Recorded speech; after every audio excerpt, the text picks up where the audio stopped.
నమస్కారం.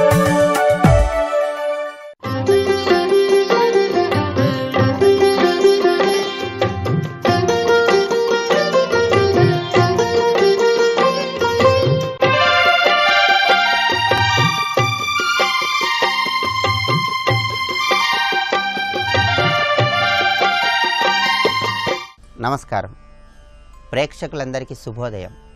ఈనాటి శ్రావణం శుభయోగం అనే శీర్షికన శ్రావణ శుద్ధ అష్టమి తిథి సందర్భంగా ఎటువంటి ప్రత్యేకమైన విధి విధానాలతో ఆరాధనా కార్యక్రమాన్ని నిర్వహించాలో, అలాగే శ్రావణ మాసంలో వచ్చే సోమవారం సందర్భంగా ఈశ్వరుని ఏ విధంగా ఆరాధిస్తే చక్కటి శుభ ఫలితాలను సిద్ధింపజేసుకోవచ్చో పరిశీలిద్దాం. సంవత్సరంలో వచ్చే 12 నెలల్లో శ్రావణ మాసం అంటే ఈశ్వరుడికి ఎంతో ప్రీతిపాత్రమని స్కంద పురాణంలో వివరించడం జరిగింది. అందువల్ల శ్రావణ సోమవారం సందర్భంగా ఈరోజు శ్రావణ సోమవార వ్రతాన్ని ఆచరించినట్లయితే ఉత్తమమైనటువంటి ఫలితాలు కలుగుతాయి. శ్రావణ సోమవార వ్రతం అంటే ఈరోజు ముందుగా ఈశ్వరుడి లింగస్వరూపానికి శుద్ధోదకంతో అభిషేకం చేయాలి. ఆ తర్వాత పాలు, పెరుగు, తేనె, నెయ్యి, చక్కెర అంటే పంచామృతాలతో అభిషేకం చేయాలి. పంచామృతాలతో అభిషేకం పూర్తి కాగానే మళ్ళీ శుద్ధోదకంతో అభిషేకం చేయాలి. ముందు శుద్ధోదకంతో అభిషేకం చేసి తర్వాత పంచామృతాలతో అభిషేకం చేసి ఆ పంచామృతాల అభిషేకం పూర్తి కాగానే మళ్ళీ శుద్ధోదకంతో అభిషేకం చేయాలి. ఇలా ఈశ్వరుడికి అభిషేకం చేసిన తర్వాత స్వామివారికి చందనము, కుంకుమ అలంకరించి అక్షింతలతో పూజ చేయాలి. ఉమ్మెత్త పూలు, మారేడు దళాలు స్వామివారికి అలంకరించాలి.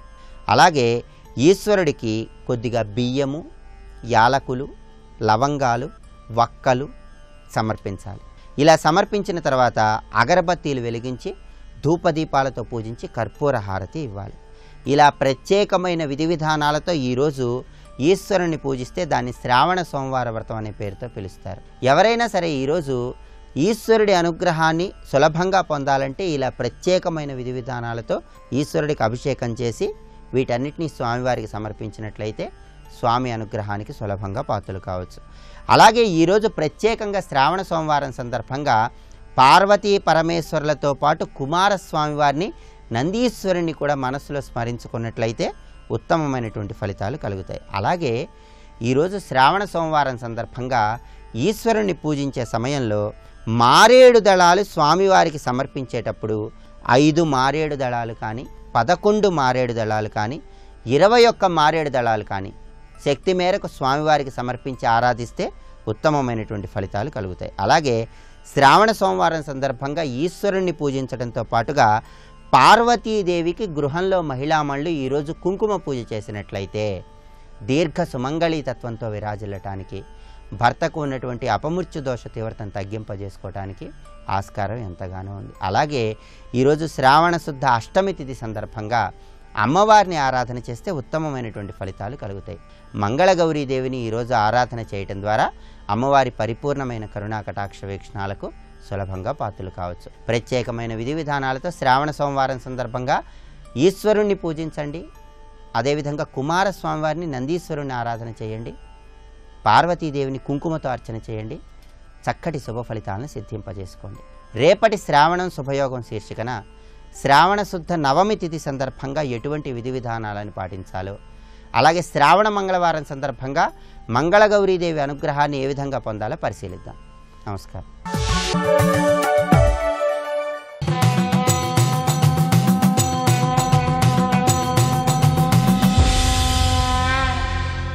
శతక సాహితీ సరస్వతికి నమస్కారం. సురలా చాలరు దివ్యదేహులు మహాశుద్ధాత్ములాయా మునీశ్వరులా చాలరు, వీరలేమి జగమున్ శాసించు అవ్వేదభూధర రాజంబులే చాలవయ్యను, నినుంతాల్పంగనా నందికేశ్వరుడే రీతిని మోయగల్గెనో నటేశ బాలకోటీశ్వర. ఓ బాలకోటీశ్వర స్వామి, సురలా చాలరు, నిన్ను ధరించాలంటే ఎవరు ధరించగలరయ్యా, ఎవరు భరించగలరయ్యా నిన్ను? నీకు వాహనమై నిన్ను ఎక్కడికైనా సరే తీసుకు వెళ్ళేటువంటి అదృష్టం, ఆ మహాభాగ్యం ఎవరికి కలుగుతుందయ్యా? ఎవరు చెయ్యగలరా పని? దివ్యదేహులు మహాశుద్ధాత్ములాయా మునీశ్వరులా చాలరు. దేవతలెవరూ కూడా సరిపోరు నీకు వాహనమై నిన్ను సేవించటానికి. వేల సంవత్సరాలు ఘోరంగా తపస్సు చేసిన మహామునీశ్వరులు కూడా చాలరయ్యా. వీళ్ళేమిటి, ఈ దేవతలు మునులు ఏమిటి? జగమున్ శాసించు అవ్వేద భూధర రాజంబులే చాలవయ్యను. ఈ జగత్తుకి ఆధారమైనటువంటి వేదములు అవే నిన్ను తెలియజేయలేవు, అవే నిన్ను మొయ్యలేవు. ఈ జగత్తుకి ఆధారమైనటువంటి మహాపర్వతములు, మేరు పర్వతం మొదలైనటువంటి మహాపర్వతములు అవే నిన్ను భరించలేవయ్యా, నిన్ను ధరించలేవవి. కానీ నిన్ను దాల్పంగా ఆ నందికేశ్వరుడే రీతిని మోయగల్గెను నటేశ బాలకోటీశ్వర. వేదముల వల్ల కాలేదు నిన్ను చాటి చెప్పటానికి, నీ తత్వాన్ని అర్థం చేసుకోవటానికి, విడమరిచి చెప్పటానికి.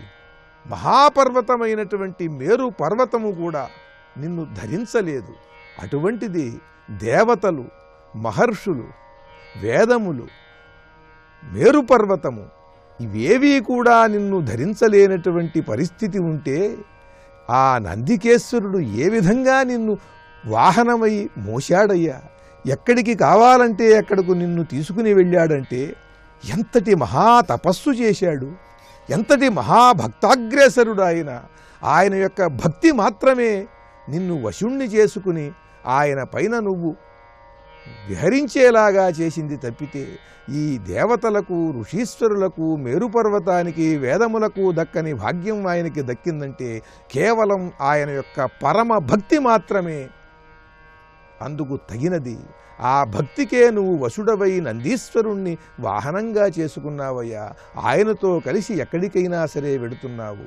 అటువంటి పరమ భక్తిని మాకు అర్థమయ్యేలా చెయ్యి. అటువంటి భక్తిని కలిగి ఉండేందుకు తగిన విశ్వాసాన్ని మాకు కలిగించు. ఆ నందీశ్వరునికి ఉన్న భక్తి విశ్వాసములు మాకు కూడా కలిగేలా అనుగ్రహించు అంటూ ఆ పరమేశ్వరుణ్ణి వేడుకుంటూ పరమాద్భుతమైన పాండితీ ప్రకర్షతో గొప్ప పద్యరచన చేసి అద్భుతమైన భక్తి శతకాన్ని మనకు అందించిన మహాపండిత కవులు, అభినవ జయదేవ బిరుదాంచితులు శ్రీ చల్లా పిచ్చయ్య శాస్త్రి గారి బాలకోటీశ్వర శతకంలోని మరి ఒక పద్యం గురించి రేపు ఉదయం తెలుసుకుందాం. ఓం నమః శివాయ.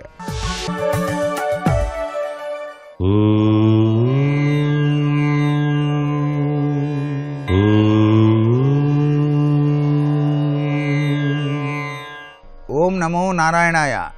ఓం నమః శివాయ. శ్రీమాత్రే నమః.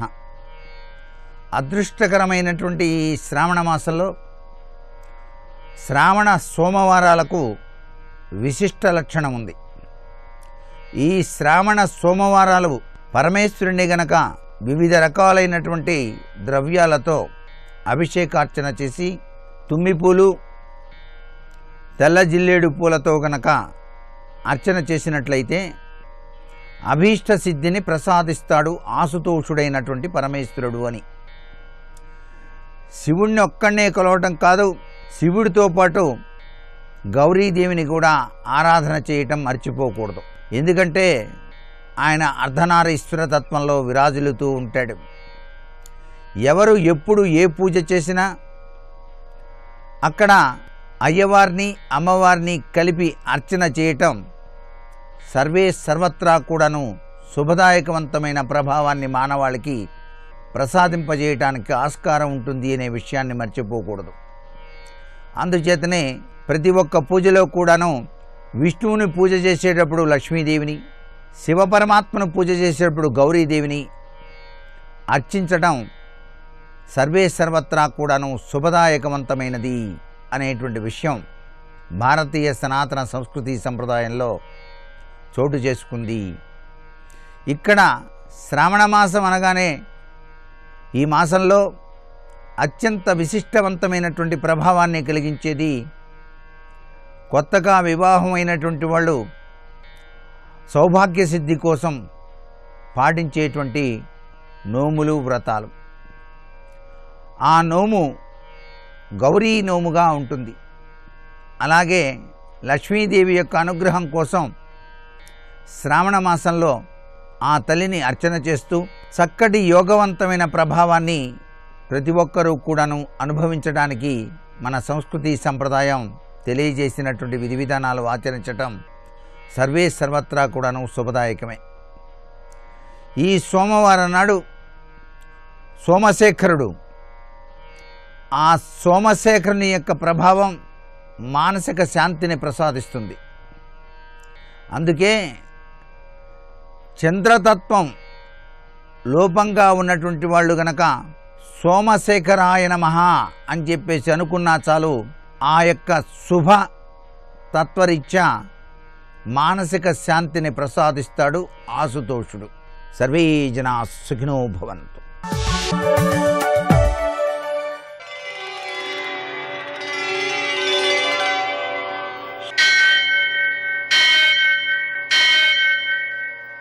సహస్రశీర్షం దేవం విశ్వాక్షం విశ్వశంభువం విశ్వం నారాయణం దేవమక్షరం పరమం పదం విశ్వతః పరమాం నిత్యం విశ్వం నారాయణగుం హరిం విశ్వమేవేదం పురుషస్తద్విశ్వముపజీవతి పతిం విశ్వస్యాత్మేశ్వరం శాశ్వతం శివమచ్యుతం నారాయణం మహాజ్ఞేయం విశ్వాత్మానం పరాయణం.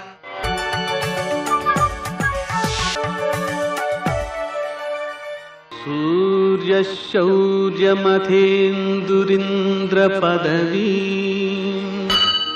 సన్మంగళం మంగళం. మృత్యుంజయాయ రుద్రాయ నీలకంఠాయ సంభవే అమృతేశాయ సర్వాయ మహాదేవాయ తే నమః. నేటి కాలమాన విశేషాలను గమనిద్దాం. స్వస్తి శ్రీ చాంద్రమాన హేమలంబనామ సంవత్సరం దక్షిణాయనం వర్ష ఋతువు శ్రావణ మాసం శుక్లపక్షం సోమవారం.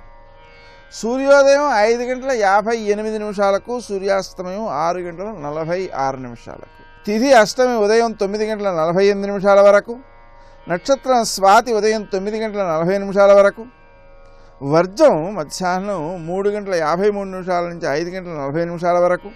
దుర్ముహూర్తం మధ్యాహ్నం 12:48 నుంచి 1:39 వరకు. మరల మధ్యాహ్నం 3:21 నుంచి 4:12 వరకు. అమృతకాలం రాత్రి 2:34 నుంచి 4:20 వరకు. రాహుకాలం సోమవారం కాబట్టి ఉదయం 7:30 నుంచి 9 గంటల వరకు. అష్టకౌర్క రీత్యా శుభప్రదమైన సమయం ఉదయం 11 గంటలకి. నేటి విశేషాలు: సోమవారం, శ్రావణ మాసంలో సోమవారం కాబట్టి శివనక్త వ్రతం. శివుణ్ణి పార్వతీదేవిని మనం పూజించుకోవడం ద్వారా, అంటే సాయంకాలం వరకు ఉపవాసం ఉండి సాయంకాలం వీరిద్దరిని పూజ చేసుకోవడం అన్నమాట. అలా చేయడం ద్వారా మనకు ఆ శంకరుని యొక్క అనుగ్రహంతో అపమృత్యు దోషాలు తొలగడం, ఆరోగ్యం సిద్ధించటం, అలాగే దీర్ఘాయువు, ఇంకా విశేషించి ఐశ్వర్యం ఈశ్వరాదిచ్చేత్ అనడం వలన సంపద సిద్ధించడం, అలా నిత్యావసరాలన్నీ సిద్ధించడంతో పాటు అపమృత్యు దోషాలు తొలగడం అనేటువంటి ఫలితాలు సిద్ధిస్తాయి. ఇక కౌమారీ పూజ అంటే కుమార వయసులోకి ఉన్నటువంటి అమ్మవారిని పూజ చేయడం. కుమారి అంటే సుమారుగా 8 సంవత్సరాలు నుంచి 12 సంవత్సరాల లోపల ఉండేటువంటి పిల్లలకి పూజ చేసి వారిలో దైవంతో ఏకాత్మ భావన అలవర్చడం ద్వారా వారిలో భక్తి బాగా నాటుకుంటుంది. వారు ఆ భగవంతునితో ఏకాత్మ భావనను అలవర్చుకోగలుగుతారు. అదే మోక్షానికి దారి తీసే ముఖ్యమైన అంశం. నేటి ఆణిముత్యాలు.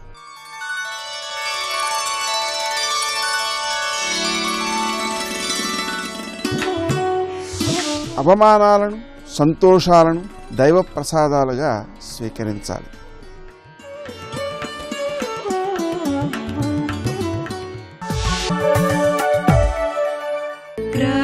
ప్రాతస్మరామి లలితావదనారవిందం బింబాధరం పృథులమౌక్తికశోభినాసం ఆకర్ణదీర్ఘనయనం మణికుండలాఢ్యం మంద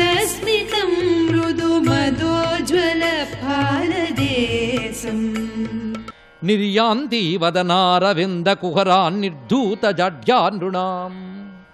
సాధారణంగా గుహల్లోంచి చీకటి వస్తుంది కానీ వెన్నెల రాదు.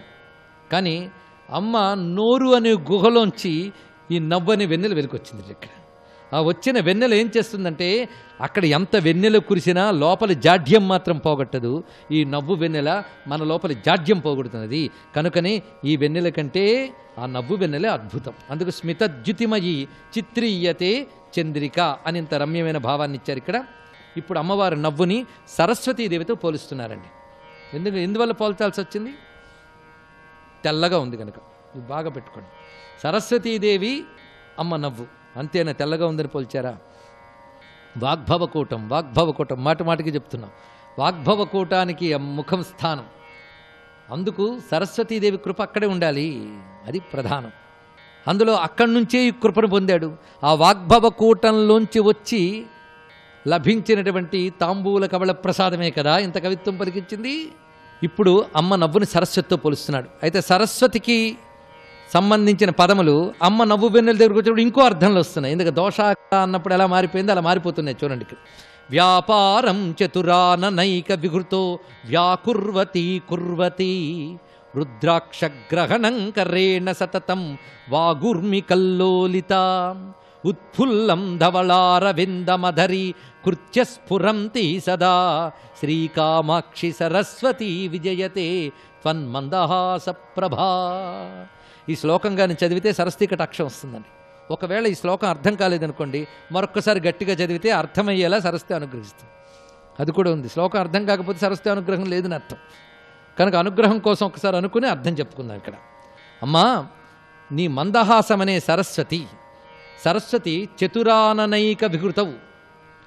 ఆవిడ చతురానను యందు విహరిస్తూ ఉంటుంది ప్రీతిగా. చతురాననుడు అంటే ఎవరు? 4 ముఖాల వాడు. చతుర ఆనన 4 ముఖాల కలవాడి యందు విహరిస్తూ ఉన్నది ఆ సరస్వతి. రుద్రాక్షగ్రహణంకరేణ చేతిలో రుద్రాక్షమాలపటికి జపం చేస్తూ ఉంటుంది సరస్వతి. విమలపటి కమలకుటి పుస్తక రుద్రాక్షసస్త హస్తపుటి. కనుక రుద్రాక్షమాల పట్టుకుని జపం చేస్తూ ఉంటుంది ఆ సరస్వతి. పైగా ఆ సరస్వతి వాక్కులనే తరంగాల్లో ఉంటూ ఉంటుంది. పైగా ధవళారవింద మధరీకృత్య తెల్లని పద్మాన్ని క్రింద చేసుకుని కూర్చుంటుంది. అంతే కదా. ధవళారవింద అధరీకృత్య. అధరీకృత్యటి కింద చేసుకోవడం అంటే ఆసనం చేసుకుందని అర్థం అండి. తెల్లని పద్మాన్ని ఆసనం చేసుకుని కూర్చుంది ఎవరు? సరస్వతి. ఇప్పుడు ఆ లక్షణాలన్నీ అమ్మ మాటకు వర్ణిస్తున్నాడు ఇక్కడ. అమ్మ మాట అండి ఇది. అమ్మ మాట నవ్వు కలిసి వస్తున్నాయి కదా. మాట సరస్వతే కదా. మాటను ఎవరైనా సరస్వతి అంటారు. ఇప్పుడు అమ్మ మాటకి దీనికి ఉన్న విషయం చూద్దాం. అమ్మ వాక్కు ఆ నవ్వుతో పాటు వస్తున్నది. ఇది కూడా చతురాననైక వికృతో వ్యాకుర్వతి అన్నమాట. ఇక్కడ చతురాననము అనగా 4 ముఖాలు వాడు. అక్కడ సరస్వతీదేవి పరమైతే బ్రహ్మదేవుడు. చతుర అంటే చాతుర్యం అని అర్థం. చతురానమని అంటే చాతుర్యము కలిగిన ముఖం కలవారంటే విద్వాంసులు అని అర్థం.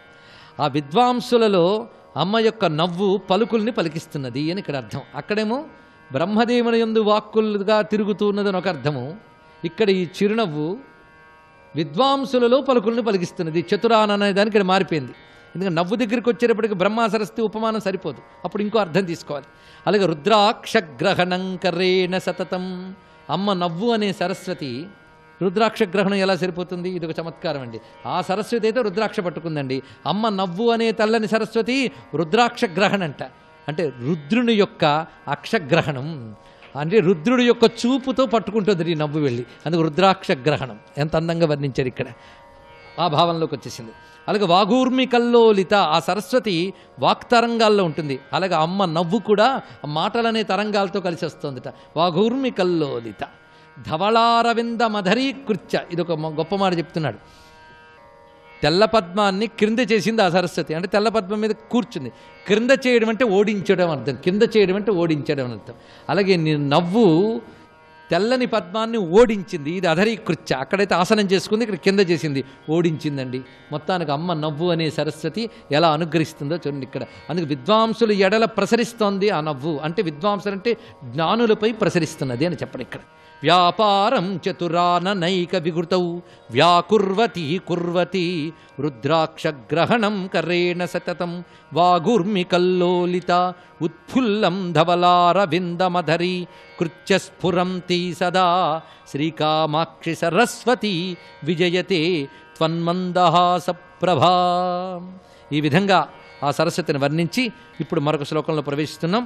సన్నామైకజుషా జనేన సులభం సంసూచయంతి శనైః ఉత్తుంగస్య చిరాదనుగ్రహతరోరుత్పత్స్యమానం ఫలం ప్రాథమ్యేన వికస్వరా కుసుమవత్ ప్రాగల్భ్యమభ్యేయుషి కమాక్షి స్మితచాతురి తవ మమ క్షేమంకరీ కల్పతాం. నీ చిరునవ్వు మాకు క్షేమంకరి అగుగాక, క్షేమము కలిగించుగాక. ఇది ఇక్కడ ఈ నవ్వు గురించి చెప్పేటప్పుడు ఎంత చక్కగా చెప్పారండి. ఒక చెట్టు ఉన్నది, ఆ చెట్టు పండుతుందని చాలా కాలంలో శాసిస్తున్నాం, పండలేదు. ఒక్కసారి దానికి పువ్వు వచ్చిందండి. పువ్వు వచ్చింది అనగానే తప్పకుండా ఫలిస్తుంది అని తెలుస్తుంది. అందుకే పువ్వు దేన్ని సూచిస్తున్నది? ఫలిస్తుంది అనే దాన్ని సూచిస్తుందట. అందుకే అమ్మ నవ్వు దేన్ని సూచిస్తుంది అంటే, అమ్మ అనుగ్రహం అనే వృక్షం కుసుమించడమే నవ్వడం అన్నారు. ఇక్కడ ఎంత చక్కని మాట చూడండి. అనుగ్రహం అనే వృక్షం కుసుమించిందా అన్నట్టు నవ్విందిట. నవ్వంటూ వచ్చిందంటే ఫలమంటూ వస్తుందని అర్థంట. అందుకు అమ్మ అనుగ్రహం కుసుమించింది అంటే నవ్వింది అని తెలిసిపోయింది. ఈ నవ్వు దేనికి సంకేతం అంటే, ఈ అనుగ్రహ వృక్షం ఇప్పుడు కుసుమించింది అంటే తప్పకుండా ఇది పండవుతుంది అని అర్థంట. పండవుతుంది అంటే ఫలమవుతుంది. ఫలం అంటే మోక్షం. ఇది ఒక్కడ అర్థం. ఇక్కడ స్వస్తి. నమో ఆంజనేయం నమో దివ్యకాయం నమో వాయుపుత్రం నమో సూర్యమిత్రం నమో నిఖిల రక్షాకరం రుద్రరూపం నమో మారుతిం రామదూతం నమామి. ఆ శిశుపావృక్షం కింద సీతమ్మ తల్లి ఒక్కత్తి మాత్రం నిర్భయంగా కూర్చున్నది. వెంటనే చూశాడు, 5 సేనానాయకులు ఉన్నారు. స విరూపాక్ష యూపాక్షౌ దుర్ధరం చైవనాయకం ప్రహసం భాసకర్ణంచ పంచసేనాగ్రనాయకాన్ అని విరూపాక్షుడు, యూపాక్షుడు, దుర్ధరుడు, ప్రహసుడు, భాసకర్ణుడు అని పేర్లు వాళ్ళకి. ఈ 5 కూడా కొన్ని వేల సైన్యాన్ని వెంట పెట్టుకుని వచ్చారు. వచ్చి 5 5 వైపులా చుట్టుముట్టి తమ సైన్యంతో బాణ పరంపర కురిపిస్తున్నారు. చూశారు, వీళ్లతో యుద్ధం చేయడం పెద్ద కష్టమే ఉందనుకున్నారు. అనుకుని ఒక్కసారి మళ్ళీ ఆకాశంలోకి వెళ్ళిపోయారు. వెళ్ళిపోయి తత సముదితాష్టాశ్వం రథం భగ్నాక్షకూబరం విహాయ న్యపతద్భూమౌ దుర్ధరం త్యక్తజీవిత. ఆ పైనుంచి కింద పడుతూ పడుతూ అరిచేత్తో రథం మీద కొట్టారు.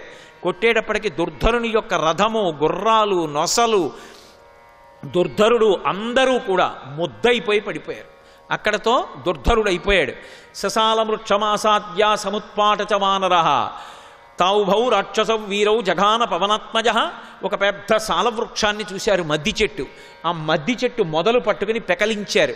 దాన్ని గిర్రగిర్ర గిర్రగిర్ర తిప్పి ఎదురుగుండా పరిగెత్తుకుంటూ వచ్చి బాణాలు వేస్తున్నటువంటి విరూపాక్షుడు, యూపాక్షుడు అనేటటువంటి రాక్షసుల మీద విసిరారు. మద్ది చెట్టు యొక్క దెబ్బకి ఎముకలు విరిగిపోయి గుజ్జుగుజ్జైపోయి 2 రాక్షసులు పడిపోయారు. మిగిలిపోయినటువంటి వాళ్ళు విరూపాక్షుడు, యూపాక్షుడు, దుర్ధరుడు మరణించారు. ప్రహసుడు, భాసకర్ణుడు మిగిలారు. వాళ్ళిద్దరూ బాణాలు పట్టుకుని ఆయన మీద ప్రయోగిస్తూ వస్తున్నారు. చూశారు. చూసి ఒక్కసారి సముత్పాటగిరే శృంగం సమ్మృగం జ్ఞానపాదపం జఘాన హనుమాన్ వీరో జఘాన పవనాత్మజ. అక్కడ ఉండేటటువంటి ఒక పర్వత శిఖరం, అది అనేకమైనటువంటి మృగాలతోటి, పాములతోటి ఉంది.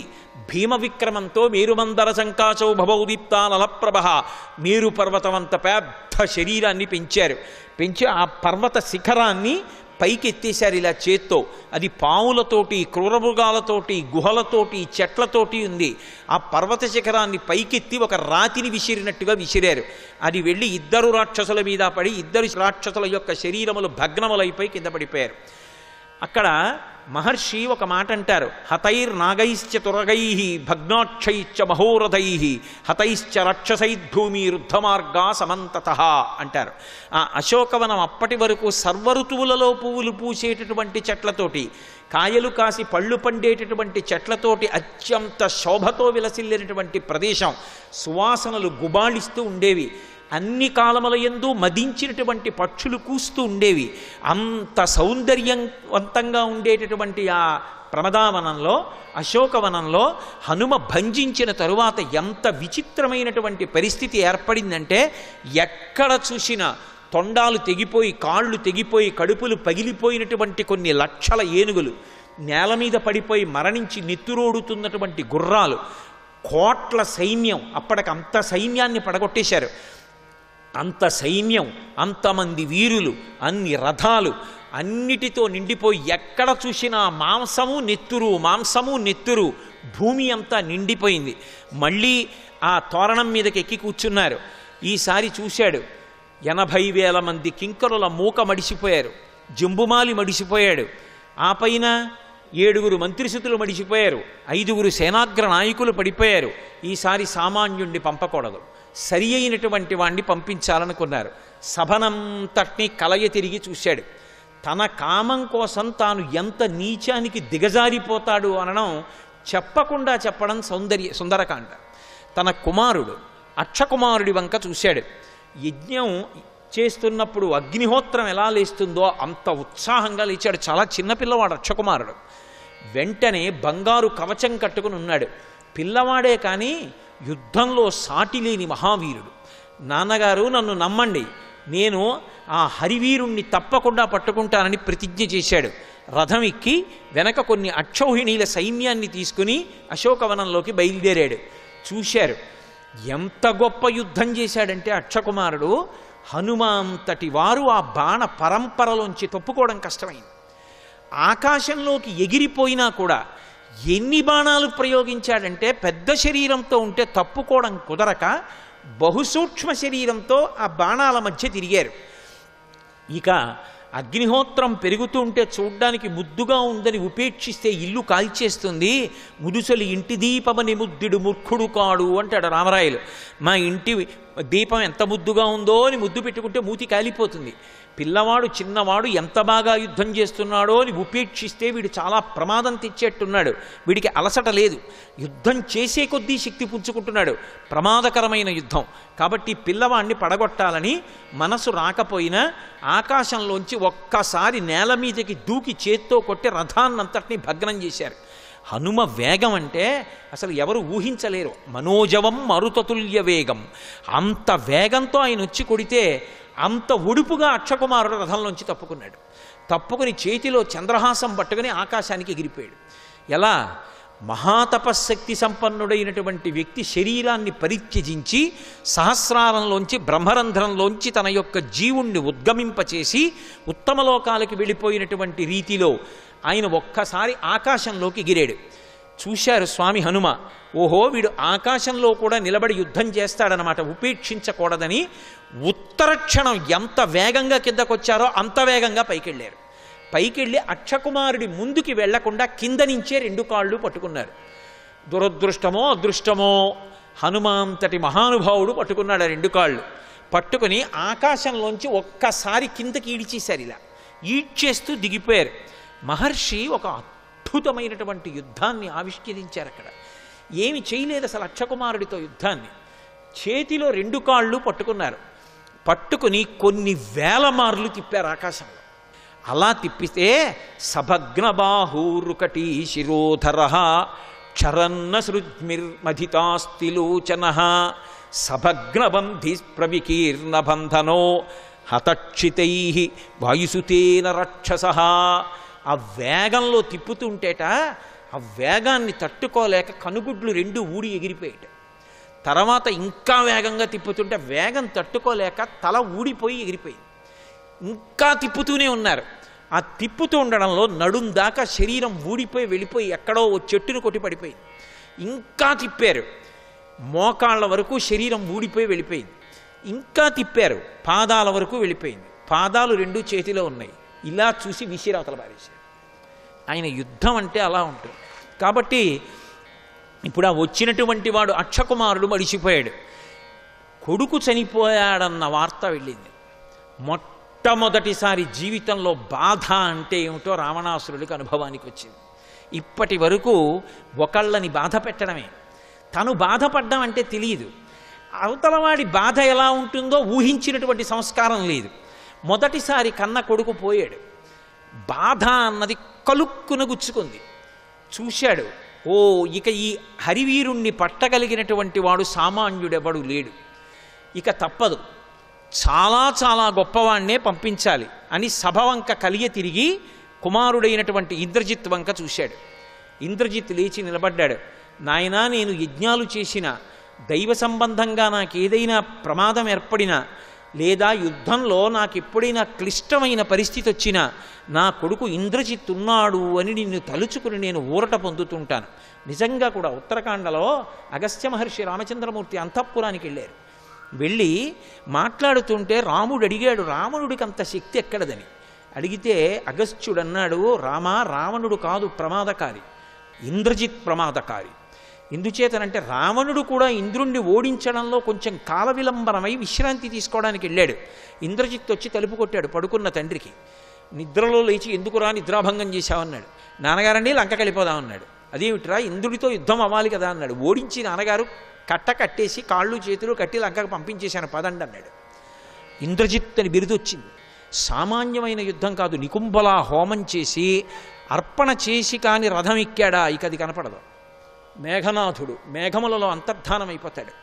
అప్పుడు ఆయన ప్రయోగించేటటువంటి అస్త్రముల ధాటికి తట్టుకోవడం ఎవరికీ సాధ్యం కాదు.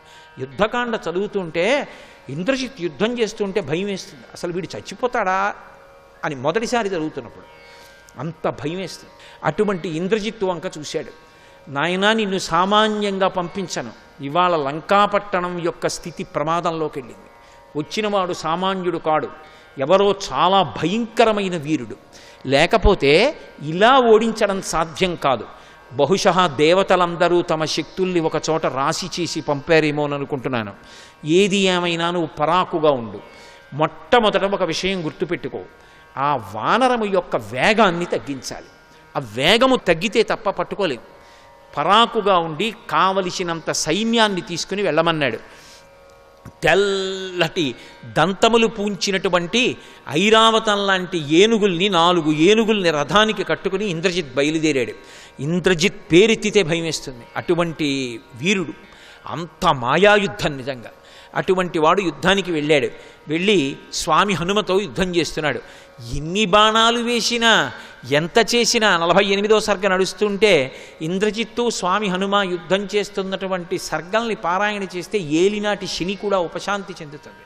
ఇవాళ జరుగుతున్నటువంటి ప్రవచనంలో చదువుతున్న శ్లోకాలు, ఆ యుద్ధం అంతా కూడా ఎంత ప్రబలమైనటువంటి ఉగ్రస్థితిలో ఉన్న గ్రహాలు కూడా ఉపశాంతి చెందుతాయి. ఇవి విన్నా చదివినా అంత శక్తివంతమైనటువంటి విశేషం నడుస్తోంది అని చెప్తారు సుందరకాండలో ఈ భాగం గురించి. సర్వం శ్రీ ఉమామహేశ్వర పరబ్రహ్మార్పణమస్తు. స్వస్తి.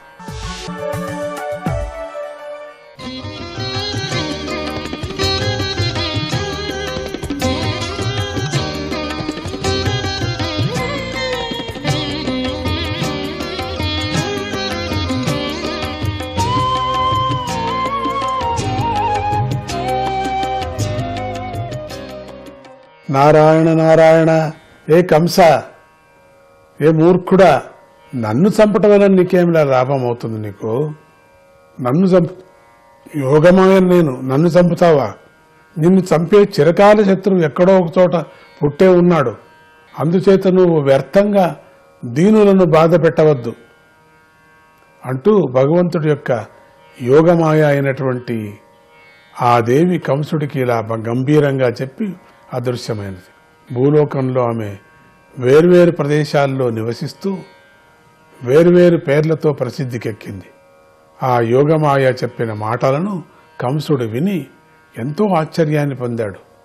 అతడు దేవకి వసుదేవులను కారాగారం నుండి విడిచిపెట్టి వినయంగా ఇలా అన్నాడు, అయ్యయ్యో, నేనెంత పాపాత్ముడిని, మిమ్మల్ని ఎంతో కష్టపెట్టాను. మీ ఇద్దరి సంతానమైన చాలామంది కొడుకులను నరమాంస భక్షకుడిలాగా చంపేశాను. బంధువులను మిత్రులను విడిచిపెట్టిన దయలేని వాడిని, దుష్టుణ్ణి అయిన నేను ఏ నరకాలను పొందుతానో నాకు తెలియదు. నాకు చాలా ఆశ్చర్యంగా ఉంది. అప్పుడు అశరీరవాణి ఏదో చెప్పింది కదా, అది నేను నమ్ముకున్నాను, కానీ అది అబద్ధం అనిపిస్తుంది. ఇంతగా అన్యాయంగా మిమ్మల్ని, మీ పిల్లలంతా చంపేశాను. నేను పాపాత్ముణ్ణి. నేను ఏ పాపానికి వెళతానో తెలీదు. అసలు నాకు దయ అనేది లేకోకుండా చేశా. నా మీద, నా ప్రాణం మీద ఆశతో, భయంతో ఏ నరకాలు నేను పొందుతానో, బ్రహ్మహత్య చేసిన వాడిలాగా నేను గాలిని పీలుస్తున్నా చచ్చిన వాడితో సమానంగా ఉన్నాను. నేను మనుష్యులే కాదు, నాకు దైవం కూడా అసత్యాన్ని చెప్పింది. నాకు మనుషులేమో చెప్తారు అసత్యం, అబద్ధం ఆడతారు, కానీ దేవుడు కూడా అశరీరవాణిగా చెప్పింది కదా. ఎందుకు చెప్పాడు దేవుడు నాకు అబద్ధం? 8వ పుత్రుడు పుడుతూనే చంపుతాడని చెప్పాడు కదా. ఎక్కడ 8వది ఎక్కడ పుట్టింది? ఆడపిల్ల కదా పుట్టింది. ఎంత అబద్ధమైంది! దేవుడు మాట కూడా అబద్ధమైంది. అసలు నాకే ఎందుకు జరిగింది ఈ మాట? అసత్యాన్ని చెప్పి నాకు మోసం చేసింది. నేను ఇంత పాపం చేసేశాను, ఇక నాకు క్షమ ఎక్కడుంది నాకు? అందుచేత నేను ఆ మాటను నమ్మేశాను. పరమాత్ముడు చెప్పినటువంటి మాట నమ్మాను. 8వ జన్మం నీకు శత్రువు అవుతూ పుడతాడని. ఎక్కడ పుడతాడు కాదు, పుట్టింది. ఏంటిది? నేను పాపాత్ముడని అయ్యాను. మీ పిల్లలనంతా చంపాను. ఓ మహాత్మురాలా, పుత్రులు తమ ప్రారబ్ధాన్ని అనుభవిస్తారు. వారిని గురించి శోకించకండి. దైవం చేత నడిపించబడుతున్నటువంటి ప్రాణులు అన్ని వేళలా ఒకచోట ఉండరు. ఒకవేళ ఉన్నా కలిసి ఉండరు, విడిపోతారు. ఈ లోకంలో మట్టితో కుండ మొదలైనవి తయారవుతాయి కదా, మళ్ళీ అవి నశిస్తాయి కదా, కానీ మట్టి మాత్రం స్థిరంగా ఉంటుంది. అలాగే దేహాలు పుట్టిగిట్టుతూ ఉంటాయి కదా, ఆత్మ మాత్రమే ఏ వికారాలను పొందకుండా ఉంటుంది కదా.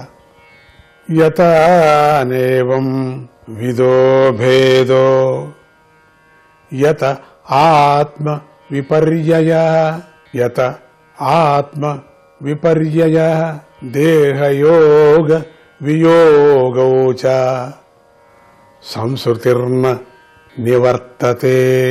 ఆత్మకు ఏ వికారాలు లేవు అనే సత్యాన్ని ఎవడైతే తెలుసుకోడో వాడికి అనాత్మలైన దేహము మొదలైన వాటి యందు ఆత్మమే అనే బుద్ధి కలుగుతుంది. దానివల్ల తాను అంతటి నుండి విడివిడి ఉన్నాను అనే భేదబుద్ధి కలుగుతుంది. దానివల్ల అతడు దేహంతో పుట్టక చావులను పొందుతూ ఉంటాడు కదా. అటువంటి అజ్ఞానికి ఈ సంసారం తొలగదు. ఓ కళ్యాణి, నేను నీ పుత్రులను చంపిన మాట నిజమే. ఏమిటో ఉన్నట్టుండి వేదాంతం వచ్చేసింది వీడి నోట్లో. పలుకుతున్నాడు. ఎంత కటికుడైనప్ప రియలైజేషన్ అనేది కొంచెమైనా ఉంటుంది కదా. అసలు వీడికి రాదనుకున్నా, ఇప్పుడు నిశ్చయమైపోయింది నాకు మరణం లేదు, 8వ పుత్రుడు అని అనుకున్నాం కదా, పుత్రిక కదా, కాబట్టి ఇప్పుడు నేను గ్యారెంటీగా బతుకుతాను అనుకున్నాడు. అప్పుడు అనుకున్నప్పటి నుంచి కొంచెం మనశ్శాంతి కలిగిందో ఏమో. చెల్లెలకు మంచి మాటలు చెప్తున్నాడు, పాపపుణ్యాలు విచారాలు చెప్తున్నాడు. కలిగింది. ఇది కలిగినటువంటి నిజమైనటువంటి జ్ఞానం కాదు. అంటే ఎప్పుడూ నిజంగా మనం చెప్పడం ఏంటంటే శాశ్వతంగా ఉంటుందని చెప్పలేం. దీన్ని మనకు భయం కూడా అవుతుంది. ఈ దుష్టుల యొక్క ప్రవర్తన ఎట్లా ఉంటుందో. కొంచెం ఏదైనా చెడ్డది వినపడితే చాలు అంత చెడ్డవాళ్ళు అయిపోతారు. వీళ్ళు అటువంటి యొక్క రాక్షసులు కదా, వీళ్ళు మనుషులు కాదు కదా. అంత ఏం వేదాంతం చెప్పుకొస్తున్నాడు అప్పటి నుంచి. నీ పుత్రులను చంపిన మాట నిజమే, కానీ నువ్వు వారి కోసం శోకించకు. అబ్బా, ఇప్పుడు ధైర్యం చెప్తున్నాడు. వాళ్ళ కోసం నువ్వు ఏడ్చొద్దట. ఏమిటిది? చంపిన తర్వాత చంపి ఎక్కడో వెళ్ళిపోయారు, ఇంక వాళ్ళ కోసం ఏడ్చకూడదు నువ్వు. ఎందుకంటే అబ్బో ఏ ప్రాణికైనా కూడా సుఖదుఖాల విషయంలో స్వేచ్ఛ లేదు కదా. ప్రతి ప్రాణి కూడా తన కర్మఫలాన్ని మాత్రమే పొందుతూ ఉంటుంది కదా. పాపం వాడికి వాడే చెప్పుకుంటే బాగుండేమో. ఇది చెల్లెలకు మాత్రం వేదనీతులు చెప్తున్నాడు ఇక్కడ. ఆత్మస్వరూపాన్ని తెలుసుకోని వాడు ఇతరులు తనను పీడిస్తున్నానని భావిస్తూ ఉంటాడు. నువ్వెందుకు తెలుసుకోలేకపోతున్నానా? అందుచేత అటువంటి అజ్ఞాని ఎంతవరకైతే దేహమే తాననే అభిమానాన్ని కలిగి ఉంటాడో అంతవరకు ఇతరులతో బాధలను అనుభవిస్తూ ఉంటాడు. తాను ఇతరులను బాధ పెడుతూ ఉంటాడు కంసుడిలాగా. నేను చెడబుద్ధి గలవాడిని, నన్ను క్షమించండి. సత్పురుషులు దీనులపై కృప కలిగి ఉంటారు కదా అంటూ వసుదేవుడి భావమరిది అయినటువంటి కంసుడు కన్నీరు కార్చాడు. అడే మొసళ్ళు కన్నీరు అంటామే, మొసలి కన్నీరు అని అట్లా ఉంది. అట్లా చెల్లెలు బావగారి యొక్క కాళ్ళు పట్టుకున్నాడు. అబ్బో, యోగమాయ చెప్పిన మాట సత్యమని, దేవకీ వసుదేవుల యందు ఏ తప్పు లేదని కంసుడు నమ్మాడు. ఎక్కడో పుట్టి పెరుగుతున్నాడు, మీది కాదు. మీ తప్పు మీలో పుడతారని అనుకున్నాను. నిజంగా అశరీరవాణ్ణి సరిగా వినిపించుకోలేదేమో నేను. అష్టమ గర్భం ఉంటే అష్టమ గర్భం ఇంకెక్కడ పుట్టిందో. అవును, అశరీరవాణ్ణి చెప్పలేదు కదా, వీళ్ళు అని చెప్పలేదు కదా, నేను దాన్ని వినిపించుకోలేదు కదా సరిగా. లేక చెప్పిందో నేను వినిపించుకోలేదు. ఒకవేళ చెప్పింది అనుకున్నాం, అబద్ధం చెప్పింది అశరీరవాణి. పుత్రుడు కాదు కదా, ఆడపిల్ల కదా పుట్టింది, నన్ను చంపేవాడు కాదు కదా. అందుకని ఇక్కడ అశరీరవాణి చెప్పింది తప్పో, లేక నేను వినిపించుకుంది తప్పో, లేక నీకు పుట్టినటువంటి ఆడపిల్ల ఏమో మగపిల్లవాడేమో కాదు. ఇప్పుడు తెలిసిపోయింది కదా నాకు అది ఆడపిల్ల అని.